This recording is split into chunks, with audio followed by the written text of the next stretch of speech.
મુખ્યમંત્રીના હસ્તે વલસાડમાં કચ્છી ભાનુશાળી સમાજના અધ્યતન શ્રી ઉદ્ધવ ભવનનું લોકાર્પણ.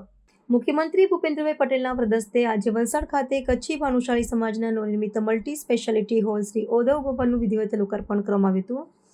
શ્રી કચ્છી ભાનુશાળી મિત્ર મંડળ ટ્રસ્ટ વલસાડ દ્વારા આયોજિત સદગુરુ ભગવાન શ્રી વાલરામ પ્રાગટ્ય શતાબ્દી મહોત્સવના પાવન અવસરે આ કાર્યક્રમ યોજાયો હતો.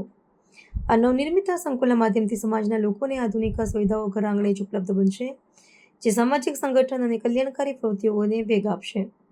કાર્યક્રમમાં રાજ્યના મંત્રીઓ, સાંસદ, ધારાસભ્યો અને વહીવટીતંત્રના ઉચ્ચ અધિકારીઓ સહિત સમાજના અગ્રણીઓ મોટી સંખ્યામાં ઉપસ્થિત રહ્યા હતા. આ પ્રસંગે ઉપસ્થિત મેદનીને સંબોધતા મુખ્યમંત્રીએ ભગવાન શ્રી વાલરામજીની 100મી જન્મજયંતિ નિમિત્તે તેમને દિવ્ય ચેતનાને વંદન કર્યા હતા.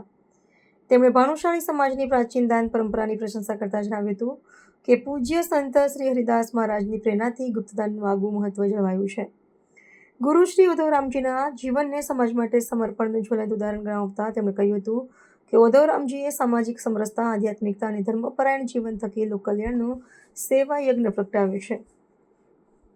શિક્ષણ, આરોગ્ય અને સનાતન ધર્મના રક્ષણ માટે તેમણે આપેલું યોગદાન આજે પણ પ્રેરણાદાયી છે.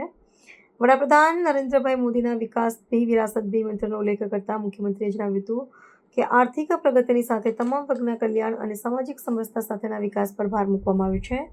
તેમણે 2047 સુધીમાં વિકસિત ભારતના સંકલ્પને સાકાર કરવા માટે પ્રકૃતિ સંરક્ષણ, સ્વચ્છતા, જળસંચય, પ્રાકૃતિક ખેતી અને વોકલ ફોર લોકલ જેવા નવ સંકલ્પો સાથે જોડાવા સૌને આહ્વાન કર્યું હતું. વધુમાં શતાબ્દી મહોત્સવ અંતર્ગત કચ્છથી મુંબઈ સુધી 15થી વધુ ઉદ્ધવ મંદિરો નિર્માણ પામશે, જે થકી શિક્ષણ અને આરોગ્યના પ્રકલ્પો હાથ ધરવામાં આવશે તેવી જાહેરાત પણ કરવામાં આવી છે.